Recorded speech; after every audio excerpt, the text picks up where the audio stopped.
Hello everyone, welcome to my UPSC Rajasthan RPSC assistant professor का हम revision कर रहे हैं।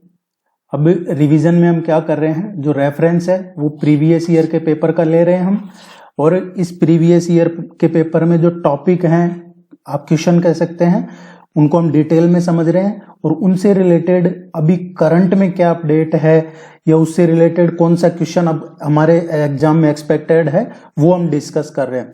इसका एक पार्ट ऑलरेडी हो चुका है, उसको कर लीजिएगा, और ये जो पार्ट है यहाँ से भी आपको एग्जाम में काफी क्वेश्चन सॉल्व करने में मदद मिलेगी। ये आप इसको सीरियसली लीजिएगा और यहाँ से आपको काफी बेनिफिट मिलने वाला है आपके जो एग्जाम होगा 7 जनवरी को, उसमें। Let's begin. आपने चैनल को सब्सक्राइब नहीं किया है तो मेरा रिक्वेस्ट रहेगा, चैनल को सब्सक्राइब कर लीजिए, वीडियो को लाइक कीजिएगा। इसका एक पार्ट ऑलरेडी हो चुका है जिसमें हम 50 के अराउंड क्वेश्चन सॉल्व कर चुके हैं, वो पार्ट चैनल पे अवेलेबल है, आप जरूर देखिएगा।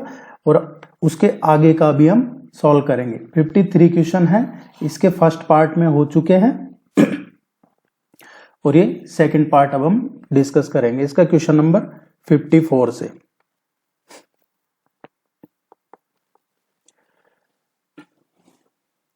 APMC act in Rajasthan is implemented to. APMC अधिनियम राजस्थान में किस उद्देश्य से लागू किया गया था? देखिए, एपीएमसी जो एक्ट लागू किया था राजस्थान में, उसका पर्पज क्या था? उसका जो मेन पर्पज था वो था बेटर रेगुलेशन हो सके। किस चीज का बेटर रेगुलेशन हो सके? जो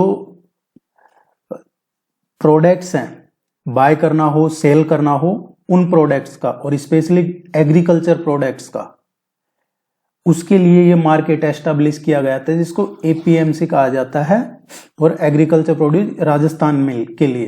तो इसका जो करेक्ट आंसर आएगा 54 का थर्ड आएगा। कृषि उत्पादों के विपणन को सुविधा देने के लिए facilitate marketing of agriculture produce. Contribution of service sector in Rajasthan's GSDP at constant price in 24-25 2014-15 was।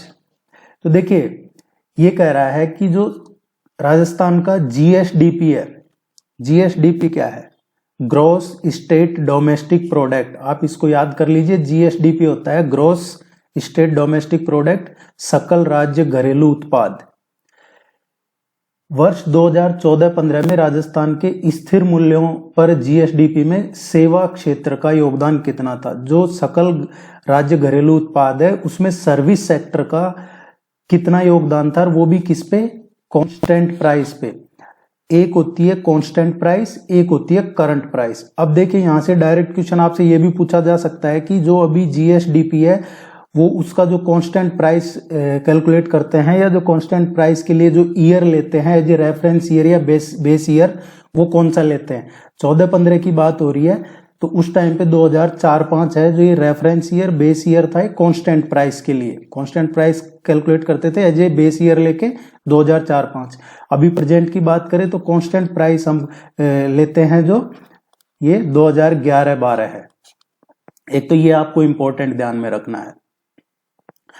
अब हम इस क्वेश्चन का तो करेक्ट आंसर देखें तो उस टाइम की बात है जो हमारे अभी यूजफुल नहीं है, उस टाइम 19.43% था। अभी की बात करते हैं हम, नहीं, उस टाइम पे 50% था सर्विस सेक्टर। अभी की अगर हम बात करते हैं तो दो चीजें हमें पढ़नी होगी जो आपके एग्जाम में पूछी जा सकती है, हमेशा पूछी जाती है ये। एक तो कांस्टेंट प्राइस पे सर्विस सेक्टर और एक करंट प्राइस पे सर्विस सेक्टर। हम सर्विस सेक्टर की बात कर लेते हैं। तो सबसे पहले तो हमें देखना होगा कि जीएसडीपी है वो कितना है कांस्टेंट प्राइस पे। क्या देख रहे हैं हम? जीएसडीपी कांस्टेंट प्राइस है 2011-12 के लिए, वो कितना है? अब इसमें भी 2022-23 का देखें हम, इकोनॉमिक सर्वे 2022-23 का आया है, तो 799,449 CR 7,99,449 करोड़। ये डेटा आपको याद रखना है। ये कांस्टेंट प्राइस पे अभी का जो इकोनॉमिक सर्वे है उसके अकॉर्डिंग इतना है जीएसडीपी, सकल राज्य घरेलू उत्पाद। अब हम जीएसडीपी को देखते हैं करंट प्राइस पे। करंट प्राइस पे अगर 2022-23 की बात कर रहे हैं, जो लेटेस्ट है वो है 141,3620 CR।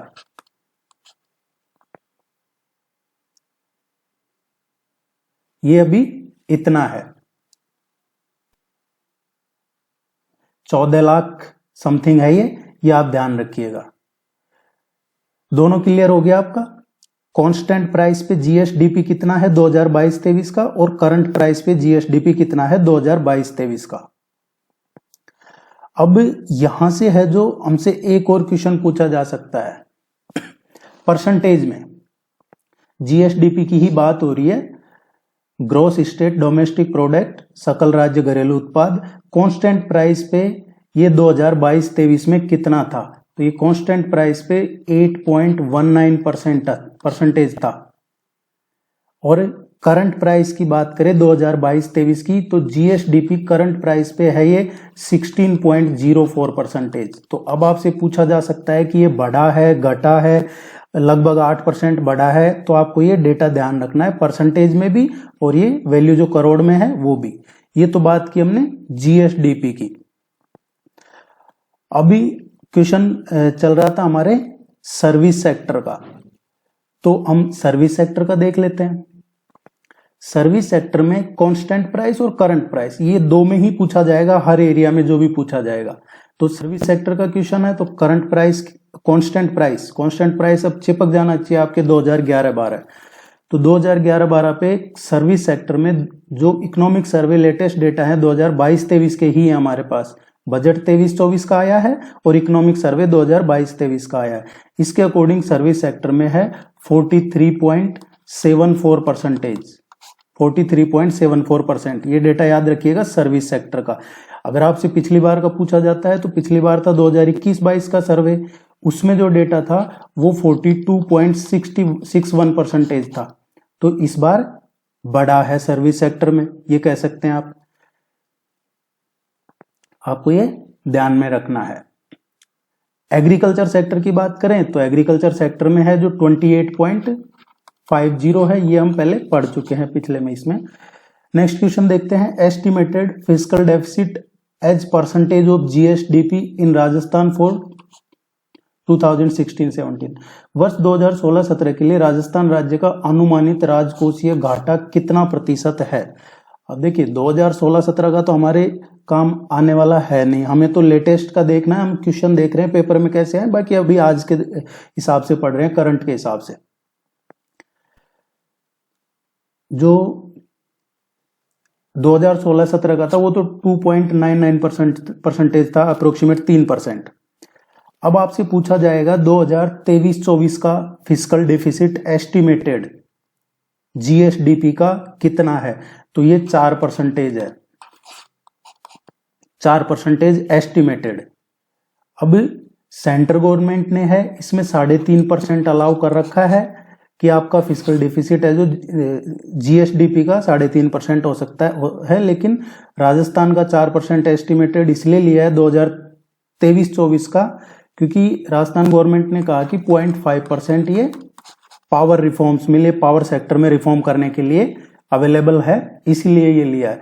तो अगर आपसे पूछा जाता है 2023-24 का फिस्कल डेफिसिट, तो 4%।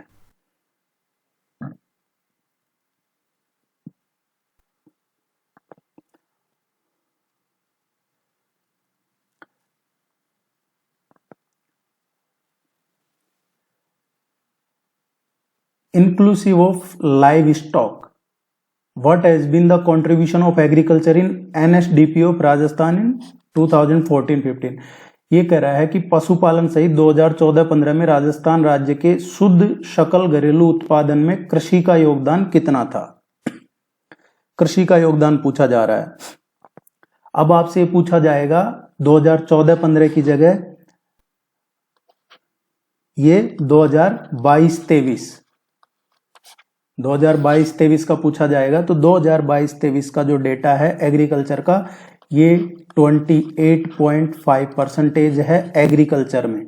किस पे? कांस्टेंट प्राइस पे। और अगर आपसे एग्रीकल्चर सेक्टर का पूछा जाता है करंट प्राइस पे तो एग्रीकल्चर सेक्टर का 2022-23 का जो डेटा है जो है 28.95%, ये बढ़ा है। करंट प्राइस पे 28.95 और कांस्टेंट प्राइस पे 28.50, ये डेटा याद रखिएगा, मैं फिर आपको बता रहा हूं, ये पूछे जाते हैं।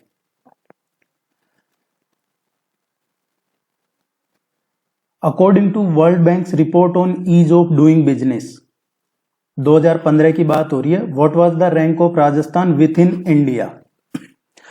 अब जो ease of doing business report है ये हमारे पास अवेलेबल है 2022 की, 2022 की अवेलेबल है हमारे पास, तो इसमें राजस्थान की बात कर लेते हैं। इसमें 15 का पूछा है, तो मैं चाहता हूं आपको सारा ही, कोई सा भी पूछ सकता है एग्जाम में। 2015 में जो राजस्थान की ईज ऑफ डूइंग बिजनेस में रैंक थी वो 6th रैंक थी। 2015 के बाद रिपोर्ट आई है 2017 में, 2017 में जो रिपोर्ट आई उसमें राजस्थान की ईज ऑफ डूइंग बिजनेस में 9th रैंक थी, 9वीं रैंक थी। 2017 के बाद में जो रिपोर्ट आई है 2019 में रिपोर्ट आई है 2019 में, और 2019 में ईज ऑफ डूइंग बिजनेस में राजस्थान की जो रैंक है वो 8th थी। तो अगर आपसे पूछा जाता है 2019 में कौन सी रैंक थी, तो 8th रैंक थी 2019 में। और अभी जो ईज ऑफ डूइंग बिजनेस की रिपोर्ट आई है ये है 2022 की। 2022 की बात करें तो इसमें राजस्थान किस कैटेगरी में है? 7 राज्य हैं जो टॉप अचीवर्स में हैं। आप ये टर्म याद रखिएगा, टॉप अचीवर्स, पहली कैटेगरी है ये टॉप अचीवर्स की। इसमें 7 राज्य आते हैं, आंध्र प्रदेश, गुजरात, हरियाणा, कर्नाटक, पंजाब, तेलंगाना, तमिलनाडु। इसमें राजस्थान नहीं है। तो एक चीज जो अभी लेटेस्ट 2022 की ease of doing business report है उसमें राजस्थान टॉप 7 में नहीं है। इसके बाद देखते हैं नेक्स्ट जो कैटेगरी है उसमें 6 राज्य हैं टोटल, और वो कैटेगरी कौन सी है? Emerging business ecosystem. Emerging business ecosystem है, जो इमर्जिंग इकोनॉमी है यूं कह सकते हैं। तो उसमें है 6 राज्य, मणिपुर, मेघालय, नागालैंड, त्रिपुरा, पुडुचेरी और जम्मू एंड कश्मीर। तो जो सेकंड कैटेगरी है 6 स्टेट है, उसमें भी राजस्थान इमर्जिंग बिजनेस इकोसिस्टम में नहीं है। नेक्स्ट जो तीसरी कैटेगरी है वो है एस्पायरर।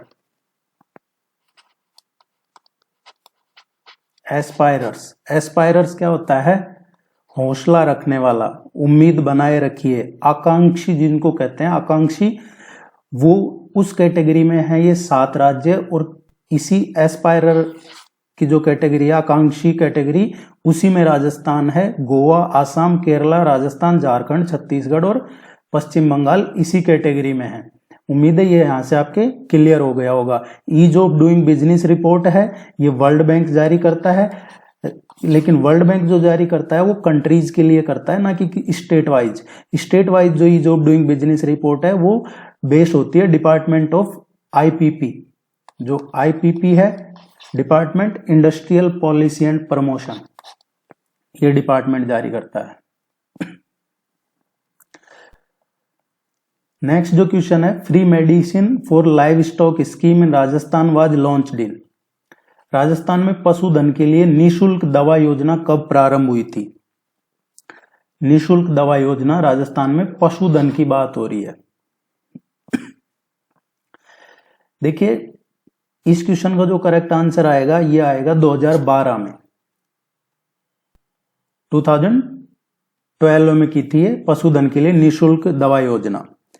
अब हमसे यहां से क्या क्वेश्चन पूछा जा सकता है? हमसे यहां से जो क्वेश्चन पूछा जा सकता है, जो सबसे ज्यादा चर्चा में रही है इस बार, health insurance scheme. Health insurance scheme, और उसका नाम है चिरंजीवी हेल्थ इंश्योरेंस स्कीम, जो इसी साल लागू की। और इसमें 25 लाख तक का है जो फ्री ट्रीटमेंट का वादा किया गया। और फिर उसके बाद जब इलेक्शन आए तो गांधी जी ने कहा कि नहीं 25 नहीं 50 कर देते हैं, और गांधी जी कहने के बाद राहुल गांधी जी के 50 लाख कर दी गई है कि हम वापस ही सरकार में आएंगे तो 50 लाख का मुफ्त इलाज देंगे। तो आपके लिए इंपॉर्टेंट क्या है?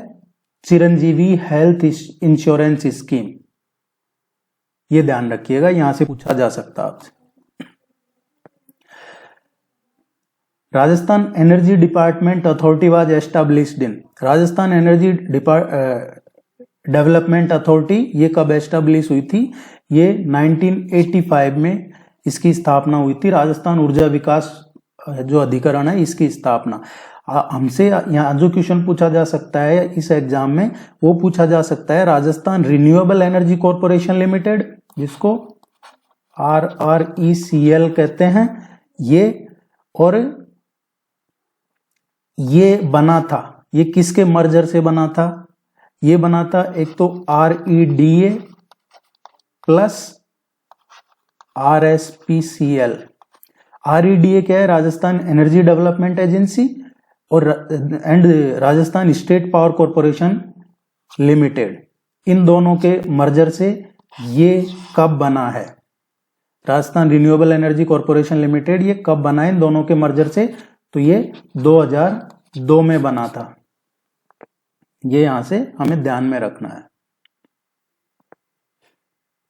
उम्मीद है आपको ये 100% आपको यूजफुल रहेगा। आप इसको, चैनल को सब्सक्राइब कीजिएगा, वीडियो को लाइक जरूर कीजिएगा और पूरे कॉन्फिडेंस के साथ एग्जाम में जाइएगा। उदय स्कीम इज मींट फॉर। उदय क्या है? उदय है उज्ज्वल डिस्कॉम अश्योरेंस योजना। उज्ज्वल डिस्कॉम अश्योरेंस योजना। डिस्कॉम होते हैं ना डिस्ट्रीब्यूशन कंपनीज, एक होता है जनरेशन, 11 kV पे जनरेशन होता है, जिसको बोलते हैं, राजस्थान में है RVUN, राजस्थान विद्युत उत्पादन निगम लिमिटेड। दूसरा है राजस्थान राज्य विद्युत प्रसारण निगम लिमिटेड, और इसके बाद में होते हैं ये डिस्कॉम, डिस्ट्रीब्यूशन कंपनी, जो अजमेर डिस्कॉम हो गया, जयपुर डिस्कॉम, जोधपुर डिस्कॉम, जिनको AVVNL अजमेर विद्युत वितरण निगम लिमिटेड, JVVNL जयपुर विद्युत वितरण निगम लिमिटेड, जोधपुर विद्युत निगम लिमिटेड, जहां से फिर ये पावर डिस्ट्रीब्यूट होती है। 11 kV पे एनर्जी जनरेट होती है, फिर ये यहाँ से RV जो विद्युत प्रसारण निगम है, इसमें 220 kV, 440 kV, 765 kV, इस पे ये ट्रांसमिशन होती है, और उसके बाद ये डिस्ट्रीब्यूट होती है और यहाँ से फिर घरों में सप्लाई होती है। तो जो ये उदय स्कीम है, ये किसके लिए थी? उदय स्कीम थी ये विद्युत वितरण कंपनियों को वित्तीय स्थिरता देने के लिए। ये उदय स्कीम लॉन्च की गई थी 2015 में।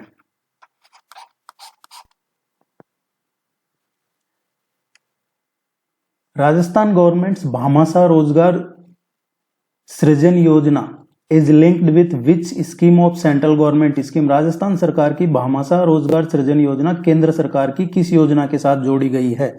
ये किस योजना के साथ जोड़ी गई है? देखिए, एक योजना शुरू हुई है थी केंद्र सेंटर में, मुद्रा योजना। मुद्रा योजना, और ये कब शुरू की गई थी? 8 अप्रैल को, 8 अप्रैल 2015 को, 8 अप्रैल 2015 में ये शुरू की गई थी, अप टू 10 लाख रुपीज का लोन देने के लिए जो नॉन कॉर्पोरेट हैं उनको। तो उसके साथ ये राजस्थान की जो भामाशाह रोजगार सृजन योजना है, उसको मुद्रा के साथ जोड़ दिया गया है। Rajasthan investment promotion scheme 2014 is applicable to. ये क्वेश्चन काफी इंपॉर्टेंट है, इसको आप थोड़ा सा जरूर सीरियस लीजिएगा। ये क्वेश्चन में पूछा है राजस्थान विनियोग प्रोत्साहन योजना 2014 किन पर लागू होगी? तो अब ये तो हमारे लिए ज्यादा इंपॉर्टेंट नहीं है। इंपॉर्टेंट क्या है कि अब ये चेंज हो गई है। अगर आपसे पूछा जाता है राजस्थान इन्वेस्टमेंट प्रमोशन स्कीम कब लागू की गई, तो अब ये 2014 है, ये पुरानी हो गई है। अब नई पॉलिसी आई है जो 2022 में लागू की गई है। 2022 में अमेंड की गई है, एक्चुअली इसको अमेंड किया गया है, तो नई पॉलिसी है, ये जानी जाती है राजस्थान इन्वेस्टमेंट प्रमोशन स्कीम 2022। लेकिन ये लागू कब से हुई है? 2022 में इसको अमेंड करके नई पॉलिसी बनाया, लेकिन ये लागू कब से हुई है? ये जो लागू हुई है ये 7 अक्टूबर 2023 से, 7 अक्टूबर 2023 से लागू हुई है। ये तो दो इंपॉर्टेंट चीजें रही आपके लिए कि 2014 की जगह 2022 हो गया, और 7 अक्टूबर 2023 से राजस्थान में ये इन्वेस्टमेंट प्रमोशन स्कीम लागू हुई है।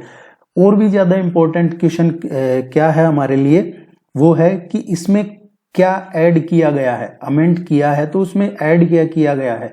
इसमें स्पोर्ट्स गुड्स एक तो स्पोर्ट्स गुड्स ऐड कर दिए गए हैं, दूसरा जो ऐड किया गया है इसमें टॉयज सेक्टर, टॉयज खिलौने वाला सेक्टर, और तीसरा है इसमें civil aviation, civil aviation add कर दिया गया है, और चौथा है इस पॉलिसी में ई वेस्ट साइकिलिंग, जो ई वेस्ट साइकिलिंग है कचरा। तो ये चार चीजें आपको ध्यान रखनी, sports goods sector, toys sector, civil aviation और ई वेस्ट रिसाइकलिंग। ये पूछा जा सकता है आपसे कि अभी हाल ही में जो राजस्थान में इन्वेस्टमेंट प्रमोशन स्कीम आई है उसमें नया क्या ऐड किया गया है, तो ये चार चीज ऐड की गई है। इस क्वेश्चन की बात करें तो इसमें ये सारे ही स्टेटमेंट सही है। In Rajasthan Nirmal Gram award scheme has been initiated to, Rajasthan में निर्मल ग्राम पुरस्कार योजना किस उद्देश्य से प्रारंभ की थी? निर्मल ग्राम पुरस्कार स्कीम राजस्थान में जो department of drinking water supply and sanitation है, जो मिनिस्ट्री ऑफ रूरल डेवलपमेंट के अंडर में आता है, उसने फुल सैनिटेशन कवरेज के पर्पज से पंचायती राज इंस्टीट्यूशंस के माध्यम से शुरू की गई थी। इसका करेक्ट आंसर 4th आएगा।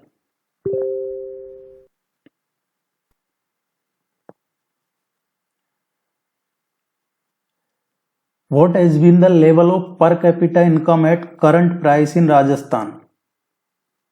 पर कैपिटा इनकम 2014-15 का पूछा है। तो देखिए जैसा कि मैंने बताया ये इंपॉर्टेंट है। अब हमसे क्या पूछा जा सकता है, ये किस पे पूछा है? करंट प्राइस पे। दो चीजें ध्यान रखनी है, करंट प्राइस और कांस्टेंट प्राइस। हम इसी क्वेश्चन को कर लेते हैं रेफरेंस हमारा लेटेस्ट का लेके। अभी लेटेस्ट का जो है 2022-23 का है और बजट 23-24 का है, तो इस तरीके की प्राइस वगैरह आएंगे तो 2022-23 का ही लगेगा। इकोनॉमिक सर्वे का data per capita income current price पे जो लेटेस्ट 2022-23 का है वो 156,149 इतना है, 1,56,149 रुपीज। ये राजस्थान में वर्ष 2022-23 में प्रचलित कीमतों पर प्रति व्यक्ति आय कितनी थी? 1,56,149। अगर हमसे यहां पूछा जाता है कांस्टेंट प्राइस पे, प्रचलित कीमतों की जगह स्थायी या स्थिर कीमतों पे पूछा जाता है, तो प्रति व्यक्ति आय 2022-23 में जो थी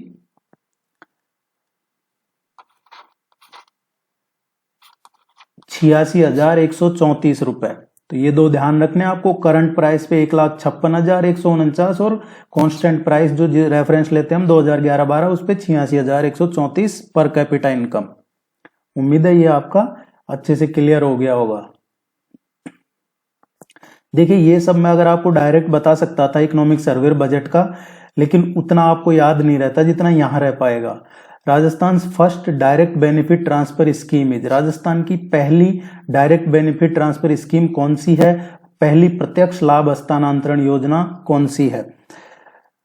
जो पहली डायरेक्ट बेनिफिट थी ये थी भामाशाह योजना। भामाशाह योजना ये पहली डायरेक्ट बेनिफिट ट्रांसफर योजना थी।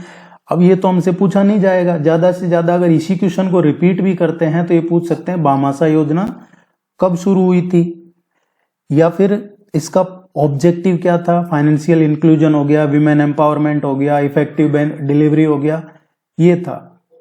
अभी जो क्वेश्चन बनता है वो बनता है अंबेडकर डीबीटी वाउचर योजना का।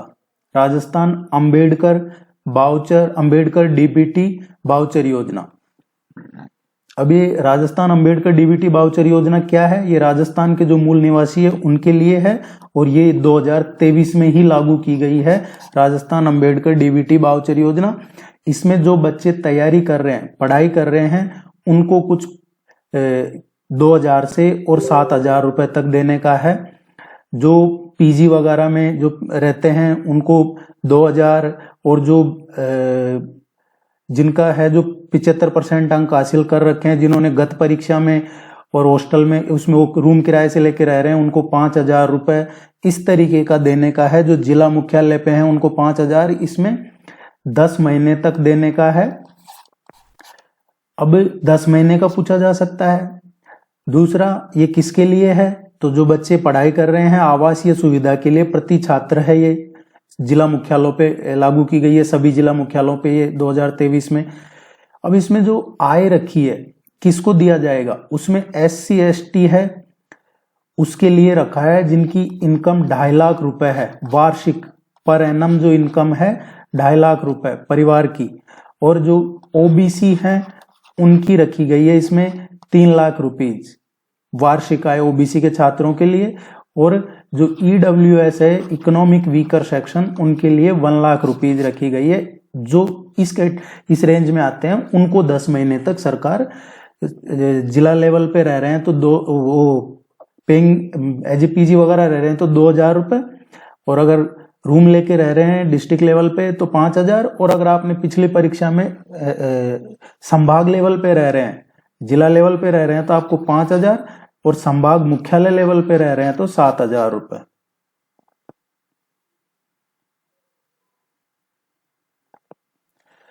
राजस्थान में 19वीं पशुधन गणना किस वर्ष की गई थी, ये क्वेश्चन पूछा जाएगा लाइव स्टॉक का। ये ऐसा नहीं है कि यही पूछा जाएगा, लेकिन लाइव स्टॉक से क्वेश्चन एग्जाम में आएगा क्योंकि ये हमारे सिलेबस में डायरेक्ट है। देखिए 19वीं पशुधन जनगणना कब की गई थी, 19th live stock census conduct की थी 2012 में। 2012 में कब की थी, 15 अक्टूबर 2012 को, 15 अक्टूबर 2012 को 19वीं पशुधन जनगणना हुई थी। अब इसके बाद 19वीं के बाद 20वीं कब हुई है हमसे ये पूछा जाएगा, तो 20वीं जो 20th लाइव स्टॉक सेंसस है ये लॉन्च की गई थी अक्टूबर 2018 में। तो 20वीं 2018 में, अक्टूबर 2018 में तो लॉन्च की थी, और ये 2019 में पूरी हुई है। अब हम कुछ 2019 के डेटा देख लेते हैं जो आपके लिए यूजफुल है। आपको सिर्फ थोड़ा सा ही देखना है, आपसे 2012 और 2019 का रेफरेंस लेके पूछा जा सकता है। सबसे पहले अगर हम कैटल की बात करते हैं तो कैटल 2012 के कंपैरिजन में 2019 में 4% की बढ़ोतरी हुई है, इंक्रीज हुआ है कैटल। बफेलो की बात करते हैं, भैंसे, तो ये 5.53% इंक्रीज हुआ है। इसके अलावा सीप, भेड़ की बात करें तो इसमें बहुत ज्यादा डिक्रीज हुआ है, -12.95%। इट मीन्स 12.95% इसमें डिक्रीज हुआ है भेड़ों की संख्या में, सीप की पॉपुलेशन में। गोट, बकरी की बात करते हैं तो बकरी की जो पॉपुलेशन है उसमें भी डिक्रीज हुआ है 3.81%, 3.81% बकरी की इसमें पॉपुलेशन में डिक्रीज हुआ है। घोड़े, हॉर्स की बात करें तो हॉर्स में भी 2012 के कंपैरिजन में 2019 की बात कर रहे हैं, हॉर्स में 10% का डिक्रीज हुआ है, 10.85%, जिसके माइनस लगा रहा हूं वो डिक्रीज हुआ है। हॉर्स के बाद में हम अगर डोंकीज की बात करें, डोंकीज में है जो 71%, 71.31%, 71% का डिक्रीज हुआ है गधों की संख्या में, ये बहुत ज्यादा होता है। ऊंट की बात करें, कैमल की, तो 2012 से 2019 के कंपैरिजन में ऊंट हैं ये भी 34%, 34.69% कम हुए हैं। और पिग की बात करें तो पिग 1%, 1.61% पिग की पॉपुलेशन में कमी आई है। ये जरूर आप नोट कर लीजिए, सारे यहां से क्वेश्चन पूछा जा सकता है। पोल्ट्री की बात करें, पोल्ट्री फार्म्स, तो उनमें बढ़ोतरी हुई है 82% की, 82.23%। उम्मीद है यहां से लाइव स्टॉक का आपका एक क्वेश्चन में सारा क्लियर हो गया होगा। नेक्स्ट क्वेश्चन देखते हैं, राजस्थान के किस जिले में जिप्सम का उत्पादन सर्वाधिक होता है। राजस्थान में बीकानेर जिले में जिप्सम का उत्पादन सबसे ज्यादा होता है। किसमें? बीकानेर में। बीकानेर में भी एक जो लार्जेस्ट डिपॉजिट है वो कहां पे है? बीकानेर जिले में भी जामसर है, जामसर, यहां पे सबसे ज्यादा इसके जिप्सम के डिपॉजिट हैं। देखिए कई बार है जो आप लोग कमेंट करते हैं कि बहुत लंबा वीडियो बनाते हो, तो मेरा एक नेचर है, मैं आप मेरे पुराने वीडियो भी देखोगे तो मैं जब तक उस टॉपिक को A to Z नहीं बता देता हूं मुझे खुद को भी सेटिस्फेक्शन नहीं मिलता है, इसलिए मैं इसी तरीके से करवाता हूं और वो लेंथी हो जाता है, इसमें ज्यादा कुछ कर नहीं सकते हैं। अब अगर आपको क्वेश्चन बताया उसका आंसर बताया तो ये तो यूजलेस है, ये क्वेश्चन तो आने वाले हैं नहीं एग्जाम में, हमें तो अभी करंट का पढ़ना है या इससे रिलेटेड क्या पूछा जा सकता है वो पढ़ना है, वो यूजफुल है। तो अगर आप लोग कमेंट करते हैं कि क्वेश्चन और आंसर, तो ये क्वेश्चन आंसर पुराने पेपर वेबसाइट पे अवेलेबल है, myupsc.in ये वेबसाइट है, myupsc.in, इस पे फ्री में सारे पेपर पिछले जितने भी एग्जाम हुए असिस्टेंट प्रोफेसर के उनका PDF विद आंसर की अवेलेबल है, आप वहां से डाउनलोड करके पढ़ सकते हैं अगर आपको सिर्फ पेपर ही देखना है तो। बाकी आपके एग्जाम पॉइंट ऑफ व्यू के हिसाब से बता रहा हूं मैं आपको। अब हम इस क्वेश्चन की बात करते हैं जिप्सम की। अब ये क्वेश्चन तो पूछा जाने वाला है नहीं कि सर्वाधिक कहाँ है, बीकानेर में है, बीकानेर ऑप्शन में नहीं है, तो अब हमें कम से कम टॉप 4 या 5 जिलों के नाम पता होने चाहिए जो बीकानेर के बाद में आते हैं।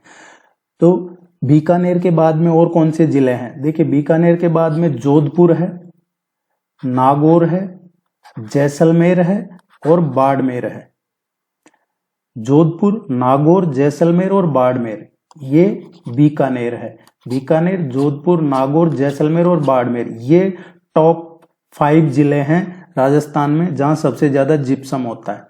एक और क्वेश्चन, राजस्थान में पूरे देश का 90% जिप्सम सिर्फ अकेले राजस्थान में होता है। So Rajasthan produces 90% of total production in India, और सबसे ज्यादा राजस्थान में होता है, इसमें पहले नंबर पे है राजस्थान जिप्सम में। उम्मीद है जिप्सम का अगर क्वेश्चन आएगा तो आप यहां से सही कर देंगे। यहां से 1-2 मिनरल और देख लेते हैं, जरूरी नहीं है जिप्सम ही पूछा जाए एग्जाम में। कॉपर की बात कर लेते हैं, तो कॉपर में राजस्थान पूरे देश में, कॉपर में तांबा, कॉपर में पूरे देश में राजस्थान सेकंड नंबर पे है। पहले नंबर पे लीडिंग प्रोड्यूसर कॉपर का मध्य प्रदेश है। राजस्थान लगभग 43% कॉपर का प्रोडक्शन राजस्थान में होता है, 43%। इसके बाद झारखंड आता है तीसरे नंबर पे जो 4% करता है, लगभग 53%, 53% मध्य प्रदेश में होता है कॉपर का। राजस्थान में कॉपर कहाँ होता है सबसे ज्यादा, तो राजस्थान में कॉपर का जो सबसे ज्यादा प्रोडक्शन होता है झुंझुनू में होता है, सीकर, देन सिरोही, उदयपुर, भीलवाड़ा, अजमेर, अलवर, भरतपुर, चित्तौड़गढ़, राजसमंद, डूंगरपुर ये जगह है जहां राजस्थान में कॉपर का प्रोडक्शन होता है सबसे ज्यादा। झुंझुनू में वो खेतड़ी माइंस है, वो भी झुंझुनू में ही है। गोल्ड की बात कर लेते हैं, कॉपर के बाद गोल्ड। तो जो गोल्ड है, गोल्ड राजस्थान में पूछा जाता है कि सोने की खदानें इनमें से कहां पे हैं रिसोर्सेज सोने के, तो भूखिया, जागपुरा, देलवाड़ा बेल्ट है। भूखिया, जगपुरा, देलवाड़ा बेल्ट, ये नाम ध्यान रखिएगा, BJD।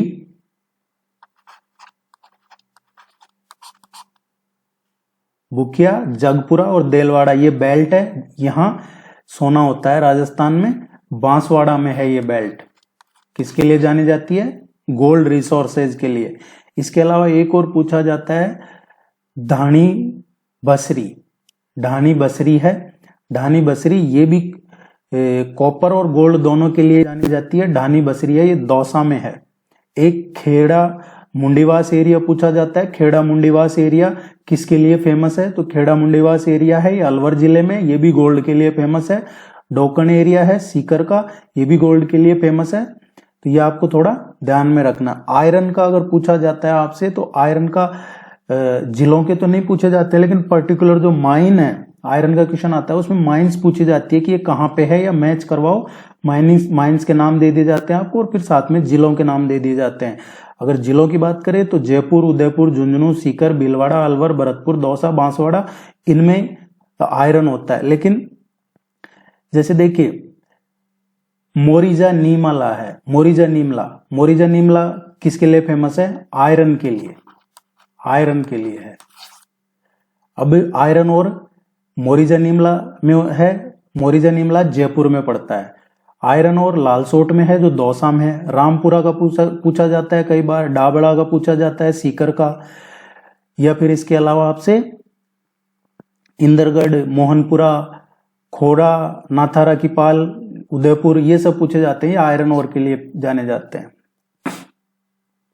एक क्वेश्चन और जो पूछा जाता है लगातार एग्जाम में, रामपुरा आगुचा माइन, रामपुरा आगुचा और पुरबनेड़ा, रामपुरा आगुचा और पुरबनेड़ा ये भीलवाड़ा में है और ये लीड, जिंक और सिल्वर की माइन के लिए फेमस है।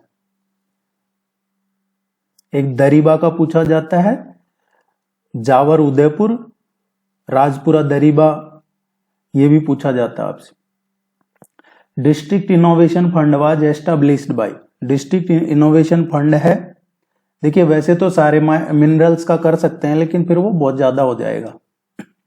डिस्ट्रिक्ट इनोवेशन फंड ये कब एस्टैब्लिश किया गया था? डिस्ट्रिक्ट इनोवेशन फंड एस्टैब्लिश किया गया था 1993 में, 1993 में जिला नवाचार कोष की स्थापना की गई थी 20 अक्टूबर को, 20 अक्टूबर 1993 में।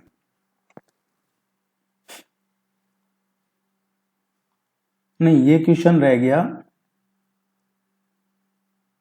ये इसका है एक्चुअली, ये पढ़ रहे हैं हम। National mustard research centre, national mustard research centre का पढ़ रहे हैं हम। इसकी स्थापना 20 अक्टूबर 1993 को हुई थी और ये की थी ICAR, उसके द्वारा की गई थी। भरतपुर में है सेवर, वहां पे ICAR क्या है? इंडियन एग्रीकल्चरल रिसर्च इंस्टीट्यूट, यहां पे इसकी स्थापना की गई थी। क्वेश्चन नंबर 70 है, national mustard research centre was established in Sewar, in Sewar ये भरतपुर में आता है और इसकी 1993 में की थी, 20 अक्टूबर 1993 को इंडियन एग्रीकल्चरल रिसर्च इंस्टीट्यूट के द्वारा। यहाँ राष्ट्रीय सरसों अनुसंधान केंद्र सेवर भरतपुर में है। दो क्वेश्चन कम से कम या एटलीस्ट एक क्वेश्चन पूछा जाता है जो ये रिसर्च सेंटर है राजस्थान में उनका, तो ये तो मस्टर्ड रिसर्च सेंटर हो गया। एक पूछा जाता है केंद्रीय भेड़ एवं ऊन अनुसंधान संस्थान कहाँ पे है? सेंट्रल सीप एंड वूल रिसर्च इंस्टीट्यूट, ये अविका नगर टोंक में है। केंद्रीय भेड़ से संबंधित क्वेश्चन आता है तो टोंक में है, अविका नगर में। अगर ऊंट से संबंधित आता है, कैमल से, राष्ट्रीय ऊष्ट अनुसंधान केंद्र, national research centre on camel, ऊंट पे बीकानेर में है, जोहड़बीड़ में। अगर बकरी पे आता है, आप लिख सकते हैं डायरेक्ट कि भेड़ का अविका नगर टोंक, ऊंट का जोहड़बीड़ बीकानेर, बकरी का अविका नगर टोंक। और जो बकरी विकास एवं चारा उत्पादन परियोजना है ये रामसर अजमेर में है, goat development and fodder production project, ये रामसर अजमेर में है। जो सेंट्रल कैटल ब्रीडिंग फार्म है, केंद्रीय पशुधन प्रजनन फार्म, ये सूरतगढ़ श्रीगंगानगर में है। इसके अलावा जो ऊन का है, केंद्रीय ऊन विकास बोर्ड, ये जोधपुर में है। घोड़ा अनुसंधान केंद्र बीकानेर में है, ये इसी क्वेश्चन से रिलेटेड पढ़ रहे हैं हम। और भैंस प्रजनन केंद्र है buffalo improvement live stock research station, ये वल्लभ नगर में है, उदयपुर में है वल्लभ नगर, वहां भैंस प्रजनन केंद्र है। मसाला बीज अनुसंधान केंद्र, इसका क्वेश्चन पूछा गया था पिछली बार, राष्ट्रीय मसाला बीज अनुसंधान केंद्र, ये तबीजी अजमेर में है। National research centre on seed species, ये तबीजी अजमेर में है, मसाला बीज अनुसंधान का। खजूर अनुसंधान केंद्र कहाँ पे है? खजूर अनुसंधान केंद्र बीकानेर में है। जो एक क्वेश्चन फ्रिक्वेंटली पूछा जाता है, शुष्क वन अनुसंधान संस्थान, अरिड फॉरेस्ट रिसर्च इंस्टीट्यूट, ये AFRI, arid forest research institute Jodhpur में है। सूखा अनुसंधान संस्थान भी जोधपुर में है। शुष्क बागवानी संस्थान का पूछा जाता है एक, अरिड हॉर्टिकल्चर का, ये बीछवाल बीकानेर में है। एक क्वेश्चन पूछा जाता है आदिम जाति शोध एवं सर्वेक्षण संस्थान, Maniklal Verma tribal research institute, Maniklal Verma tribal research institute Udaipur में है। अरबी फारसी का शोध का पूछा जाता है तो अरबी फारसी Maulana Abul Kalam Azad Arabic फारसियन research institute Tonk में है। इलेक्ट्रॉनिक्स का पूछा जाता है तो पिलानी में है। और अगर डिफेंस लेबोरेटरी पूछी जाती है तो जोधपुर में है, रक्षा अनुसंधान प्रयोगशाला जोधपुर में है। उम्मीद है ये आपने लिख लिया होगा, नहीं तो आप इसको पॉज करके लिख लीजिएगा। एक एक करके सारे इनमें से एक क्वेश्चन 100%, कभी 2 या मिनिमम एक क्वेश्चन आपका यहाँ से पक्का है एग्जाम में। सरसों अनुसंधान केंद्र भरतपुर में, बेड़ का है जो अविकानगर टोंक में, ऊंट का जोड़बीड़ बीकानेर में, बकरी का अविकानगर टोंक में, बकरी विकास एवं चारा उत्पादन का पूछा जाता है तो रामसर अजमेर में है, पशुधन प्रजनन फॉर्म सूरतगढ़ में है, ऊन का पूछा जाता है वूल डेवलपमेंट बोर्ड जोधपुर में है, घोड़ा अनुसंधान केंद्र जोड़बीड़ ये बीकानेर में है, भैंस प्रजनन केंद्र वल्लभनगर उदयपुर में है, सुकर फार्म अलवर में है जो पिगरी डेवलपमेंट ट्रेनिंग सेंटर है अलवर में है, मसाला बीज अनुसंधान केंद्र तबीजी अजमेर में है, खजूर अनुसंधान केंद्र बीकानेर में है, और जो अरिड फॉरेस्ट रिसर्च इंस्टीट्यूट है शुष्क वन अनुसंधान संस्थान जोधपुर में है, केंद्रीय सूखा क्षेत्र अनुसंधान संस्थान भी जोधपुर में है, शुष्क बागवानी का पूछा जाता है तो बीकानेर में है, और अगर ट्राइबल रिसर्च इंस्टीट्यूट पूछा जाता है तो ये उदयपुर में है, फारसी अरबी के शोध का पूछा जाता है तो टोंक में है, इलेक्ट्रॉनिक्स अभियांत्रिकी का पूछा जाता है central electronics engineering research institute CEERI है ये पिलानी झुंझुनू में है, और रक्षा अनुसंधान प्रयोगशाला जोधपुर में है, डिफेंस लेबोरेटरी जोधपुर। इनमें से एक क्वेश्चन आपको देखने को मिलेगा 7 जनवरी को। District innovation fund was establish by, अब इस क्वेश्चन पे आते हैं। डिस्ट्रिक्ट इनोवेशन फंड कब एस्टेब्लिश किया गया था? तो ये डिस्ट्रिक्ट इनोवेशन फंड एस्टेब्लिश किया था जब 13वां फाइनेंस कमीशन था, 13वां वित्त आयोग था, उस टाइम पे ये डिस्ट्रिक्ट इनोवेशन फंड शुरू किया गया था। फाइनेंस कमीशन का एक क्वेश्चन आपके एग्जाम में पूछा जाएगा, और वो उसकी वजह यह है क्योंकि अभी रिसेंटली वित्त आयोग ने, जो छठा वित्त आयोग है राजस्थान का, उसने ये तो देखिए डिस्ट्रिक्ट इनोवेशन फंड, ये तो जो 13वां फाइनेंस कमीशन था ये केंद्र की बात हो गई। राजस्थान का जो छठा वित्त आयोग है उसने अभी अपनी रिपोर्ट सबमिट की है, तो यहां से क्वेश्चन आपका पूछा जाएगा। अब क्या क्वेश्चन पूछा जाएगा वो देख लेते हैं। एक तो छठे वित्त आयोग का गठन कब हुआ? छठे वित्त आयोग का गठन 12 अप्रैल 2021 को किया गया है। छठे वित्त आयोग के अध्यक्ष कौन है? छठे वित्त आयोग के अध्यक्ष श्री प्रद्युमन सिंह हैं। चेयरमैन कौन है 6th फाइनेंस कमीशन के? प्रद्युमन सिंह। इसमें और कितने मेंबर हैं? तो इसमें एक तो चेयरमैन है प्रद्युमन सिंह, और इसके अलावा लक्ष्मण सिंह रावत और अशोक लाहौटी, ये 2 मेंबर और हैं। आपको इंपॉर्टेंट है ये ध्यान रखना, एक चेयरमैन और 2 मेंबर हैं। इसमें चेयरमैन है प्रद्युमन सिंह और 2 मेंबर कौन है? लक्ष्मण सिंह रावत और अशोक लाहौटी, ये 2 मेंबर और हैं, इनके नाम ध्यान रखने। छठा फाइनेंस कमीशन है, ये 12 अप्रैल 2021 को गठन हुआ, और ये कब तक है? ये 1 अप्रैल 2020 से 31 मार्च 2025 तक के लिए है। ये 31 मार्च 2025 तक, 1 अप्रैल 2020 से 31 मार्च 2025 तक के लिए है ये। 5वां वित्त आयोग था, उसकी चेयरमैन कौन थे? तो डॉक्टर ज्योति किरण 5वें वित्त आयोग की चेयरमैन थी, और वो 1 अप्रैल 2015 से और 31 मार्च 2020 तक रहा है। चौथा वित्त आयोग है, उसके चेयरमैन कौन थे? तो BD कल्ला, जो भी शिक्षा मंत्री थे, वो चौथे वित्त आयोग के चेयरमैन थे। तीसरे वित्त आयोग के चेयरमैन कौन थे? मानिक चंद सुराणा, ये तीसरे वित्त आयोग के चेयरमैन थे। दूसरे वित्त आयोग के चेयरमैन कौन थे? हीरालाल देवपुरा, ये दूसरे वित्त आयोग के चेयरमैन थे। और पहला, राजस्थान का जो पहला स्टेट फाइनेंस कमीशन था, उसके चेयरमैन थे कृष्ण कुमार गोयल, के गोयल। और कब बना था? 24 अप्रैल 1994 को।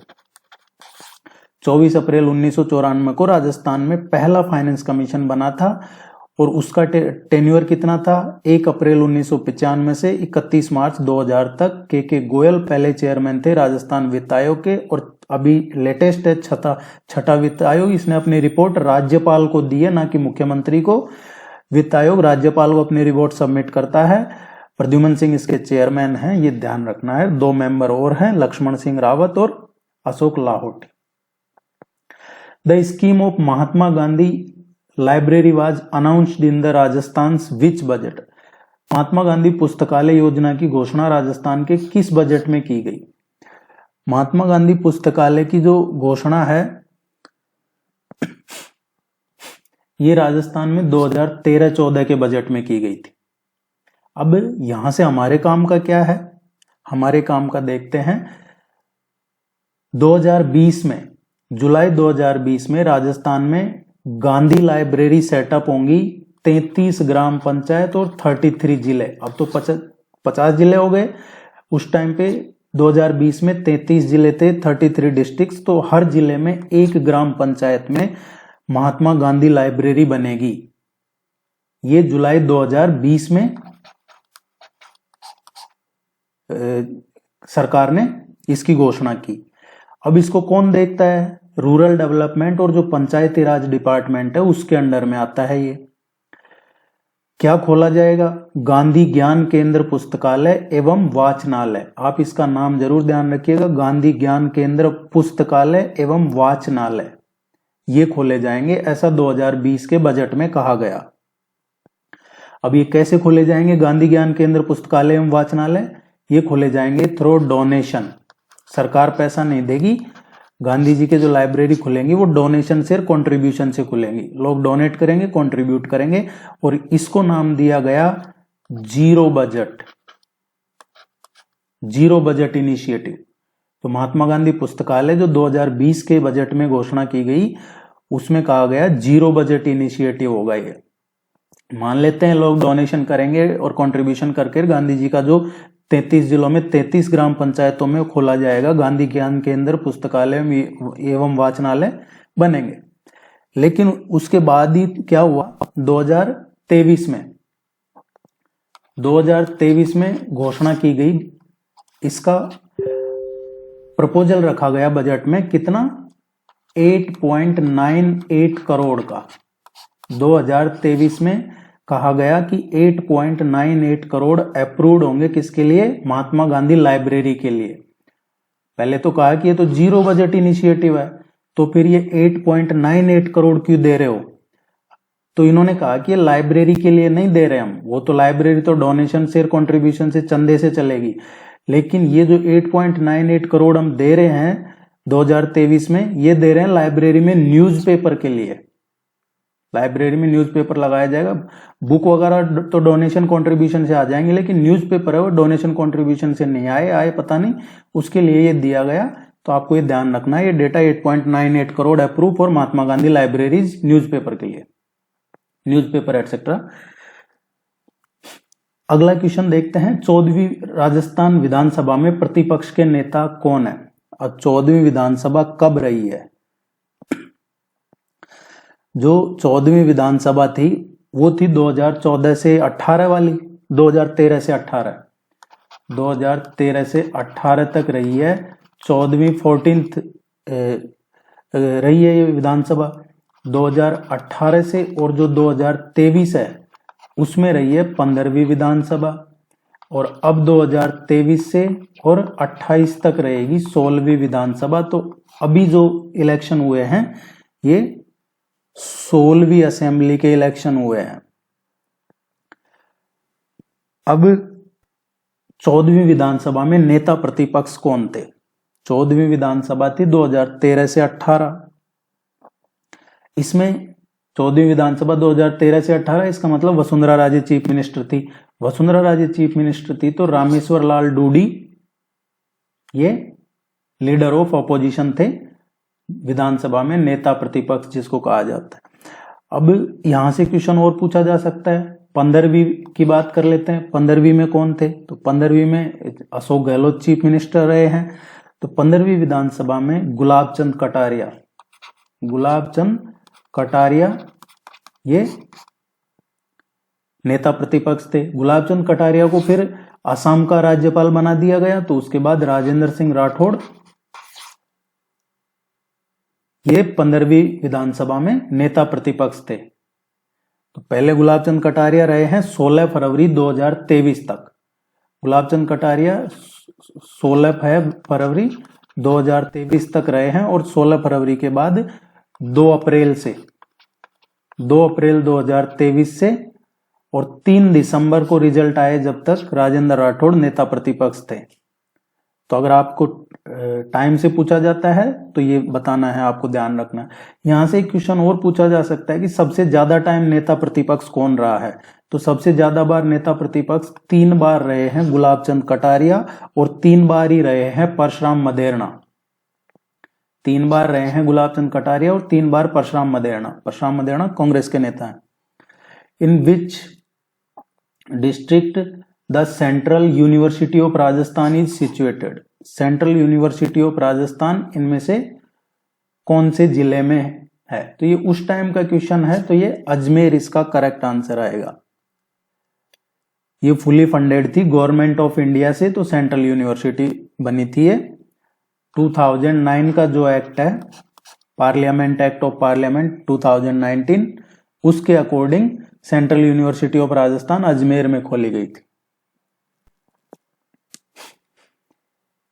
Identify the incorrect pair of the district and the mascot issued by forest department of Rajasthan government. तो जो फॉरेस्ट डिपार्टमेंट में हर जिलों को आजकल एक शुभंकर दिया हुआ है, जिससे जिले की पहचान होती है कि इस पक्षी को ये जिला बचाने के लिए काम करेगा, तो इसमें से कौन सा त्रुटिपूर्ण युग्म है, गलत कौन सा है।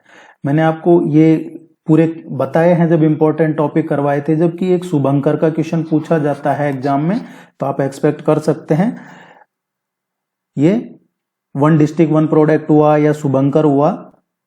अब देखिए इस क्वेश्चन की बात करते हैं हम, तो इसमें कौन सा गलत है, दौसा का इसमें गलत है। दौसा का मगर नहीं है, दौसा का खरगोश है। खरगोश है, ये दौसा का है शुभंकर।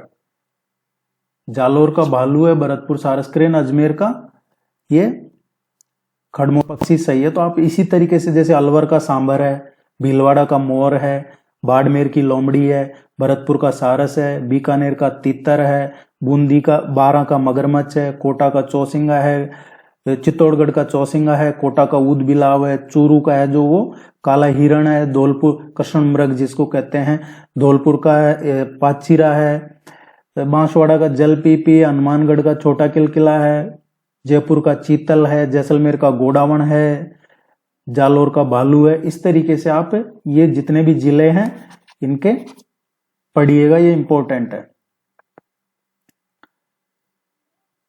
Number of women members in 16th Lok Sabha elected from Rajasthan. देखिए अब 16वीं लोकसभा में राजस्थान से कितनी महिलाएं, राजस्थान से 16वीं लोकसभा में कितनी महिला सदस्य निर्वाचित हुई थी। अब 16वीं लोकसभा कौन सी थी, 16वीं लोकसभा थी 2014 से और 19 वाली, जो पहला टर्म था प्राइम मिनिस्टर मोदी का, वो 16वीं लोकसभा के प्रधानमंत्री बने थे, वो पहली बार जब बने थे।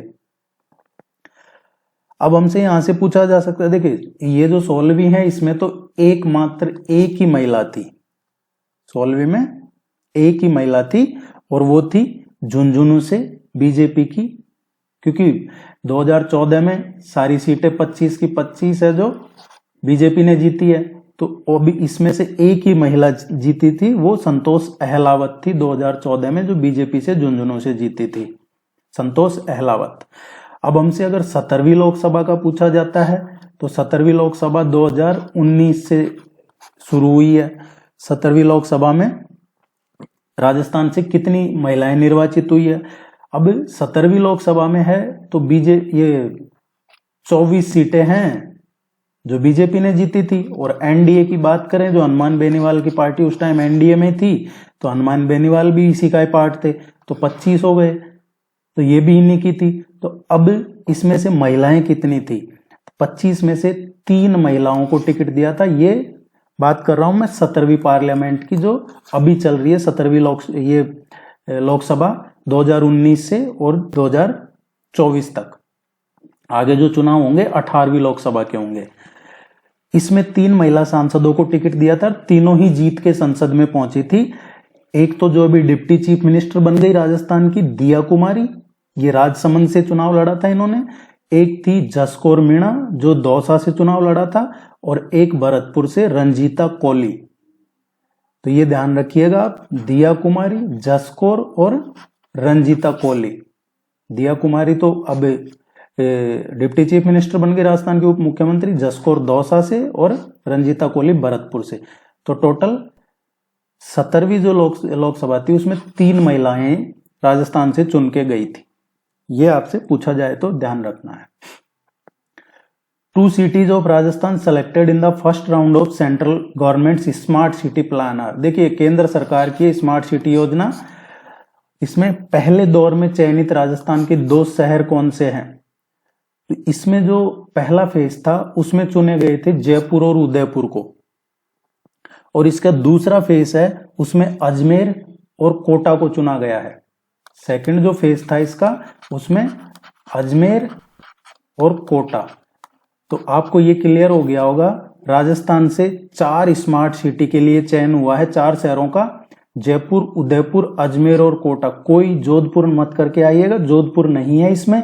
जयपुर, उदयपुर, अजमेर और कोटा 4 ही स्मार्ट सिटी के लिए हैं, सेलेक्ट हुए हैं। अब स्मार्ट सिटी अवार्ड का पूछा जा सकता है आपसे क्वेश्चन। अभी 2023 का जो स्मार्ट सिटी अवार्ड हुआ है, राजस्थान की इसमें स्मार्ट सिटी अवार्ड में क्या रैंक है? तो जो स्मार्ट सिटी अवार्ड हुआ है 2023 उसमें राजस्थान की 3rd रैंक है, और इसमें राजस्थान और उत्तर प्रदेश दोनों को तीसरे पोजीशन पे रहे हैं दोनों। एक क्वेश्चन यहां से और बन सकता है कि नॉर्थ जोन में कौन सी सिटी ने टॉप किया है? नॉर्थ जोन में उदयपुर नॉर्थ जोन में फर्स्ट रहा है। स्मार्ट सिटी मिशन में नॉर्थ जोन में उदयपुर फर्स्ट पे रहा है। 2015 में भारत रूस का संयुक्त सैन्य अभ्यास कहां हुआ था?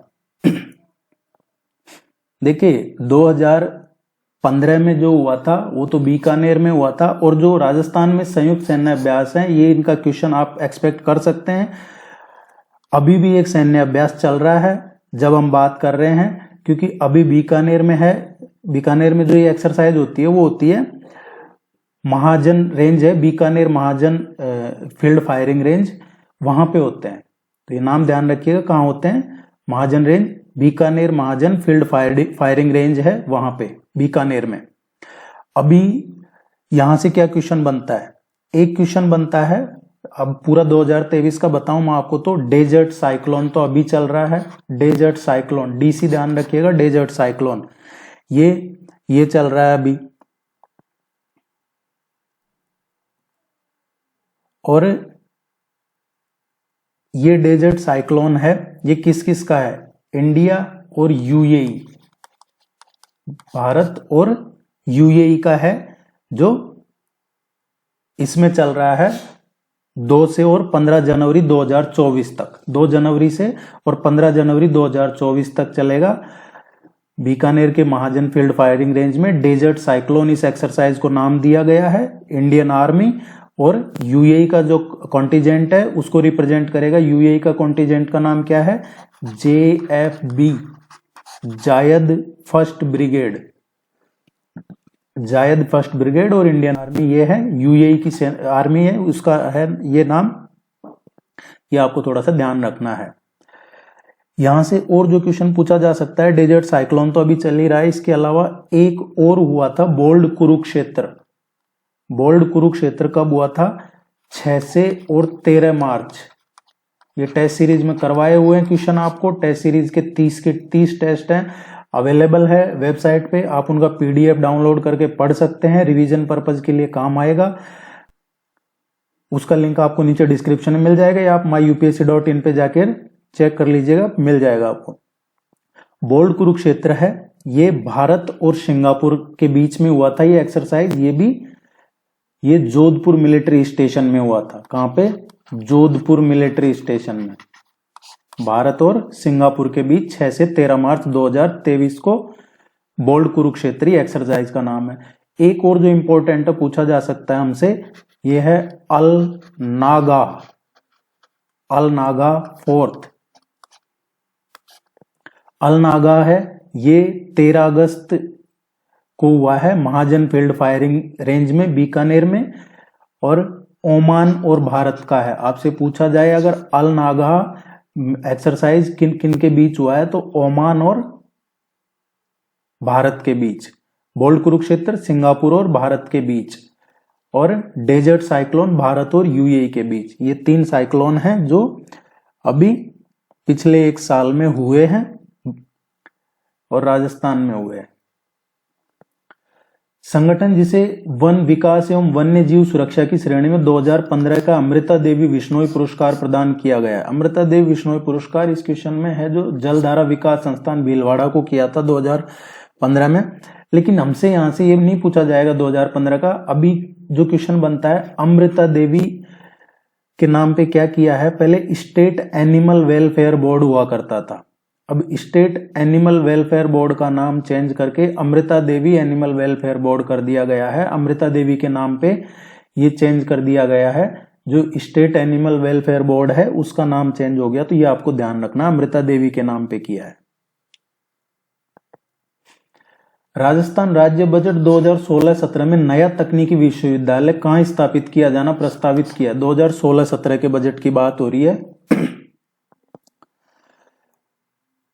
देखिए, अब हमसे जो पूछा जा सकता है यहाँ पे, ये तो जो किया था 16-17 में बीकानेर में बनाना प्रस्तावित किया था। पहला जो किया था राजस्थान में टेक्निकल यूनिवर्सिटी, वो था RTU कोटा 2006 में, और ये जो बीकानेर वाले की बात हो रही है ये 2017 में एस्टैब्लिश हुआ है। तो अगर आपसे पहला पूछा जाए टेक्निकल यूनिवर्सिटी का, तो ये RTU कोटा 2006 में बनाया गया था, कोटा में है ये। To which event of shooting Shagun Chaudhary is related, Shagun Chaudhary इनमें से किस खेल से संबंधित है। देखिए, यहां से ऊपर के क्वेश्चन में एक और पूछा जा सकता है, अभी recently government engineering college establish की गई है जयपुर में, गवर्नमेंट इंजीनियरिंग कॉलेज। तो अभी हाल ही में कहां पे गवर्नमेंट इंजीनियरिंग कॉलेज एस्टैब्लिश की है, तो ये 2023 में जयपुर में। इस क्वेश्चन पे आते हैं शगुन चौधरी का। तो हमसे यहां से क्या पूछा जा सकता है, हमसे पूछा जा सकता है खेल रत्न पुरस्कार। खेल रत्न राजस्थान राज्य की बात कर रहे हैं, तो खेल रत्न पुरस्कार विजेता राजस्थान राज्य की, तो अभी तक एक ही है जिनको खेल रत्न पुरस्कार मिला है, लिम्बाराम। लिम्बाराम को खेल रत्न राजस्थान राज्य पुरस्कार मिला था, ये 1995-96 में मिला था, 1995-96 में। इसके अलावा एक और क्वेश्चन पूछा जा सकता है पद्मश्री पुरस्कार का। पद्मश्री पुरस्कार अभी लेटेस्ट जो मिला है ये अवनी लेखरा को मिला है। अवनी लेखरा का आपने नाम सुना होगा, इसका टेस्ट सीरीज में कई क्वेश्चन करवाए मैंने। पैरा शूटिंग में मिला है अवनी लेखरा को पद्मश्री, ये राजस्थान की है। इनसे पहले जो मिला था बजरंग लाल ताखर को मिला था, वो नौकायन से संबंधित है। बजरंग लाल ताखर से पहले ये नाम ध्यान रखिएगा और किस खेल से संबंधित है। और पद्मश्री श्री कृष्णा पूनिया को मिला था, वो एथलेटिक्स से संबंधित है। उससे पहले देवेंद्र कुमार झांझड़िया को मिला था, वो भी एथलेटिक्स पैरा ओलंपिक में मिला है। अब बात कर लेते हैं पहला पद्मश्री पुरस्कार राजस्थान में किसको मिला था, तो ये श्री राम सिंह है। श्री राम सिंह, इनको मिला था पहला पद्मश्री पुरस्कार, राजस्थान के थे, एथलेटिक्स में मिला था इनको। और अभी हाल ही में अवनी लेखरा को मिला है। राजीव गांधी खेल रत्न पुरस्कार के विजेता राजस्थान में कौन है। राजस्थान में राजीव गांधी खेल रत्न पुरस्कार जो मिला है राजवर्धन सिंह राठौड़ को मिला है, जो अभी मंत्री बन गए हैं। राजवर्धन सिंह राठौड़ को 2004-05 में मिला था। इसके अलावा जो मिला है अवनी लेखरा को मिला है 2021 में पैरा शूटिंग में राजीव गांधी खेल रत्न पुरस्कार। इसके अलावा देवेंद्र झांझड़िया को मिला है 2017 में पैरा एथलेटिक्स में। और कृष्णा नागर को मिला है पैरा बैडमिंटन में 2021 में। ये कृष्णा नागर, कृष्णा पूनिया वही है, कृष्णा नागर हैं, ये 2021 में मिला पैरा बैडमिंटन में इनको। तो ये नाम ध्यान रखिएगा। आपसे यहां से स्पोर्ट्स का एक क्वेश्चन पूछा जाएगा, तो ये जो मैंने नाम बताए हैं इन्हीं में से आपसे पूछा जाएगा। उम्मीद है आप अच्छे से तैयारी कर रहे होंगे। और भी कोई क्वेरी है आप निसंकोच पूछिए। जो टेस्ट हुए हैं उनका PDF अवेलेबल है वेबसाइट पे myupsc.in, आप जाइए चेक कर लीजिए। और पुराने पेपर वगैरह सब अवेलेबल है वहां पे। आप चैनल को सब्सक्राइब कीजिएगा, वीडियो पसंद आए तो लाइक कीजिएगा। Thank you very much, all the very best, good luck.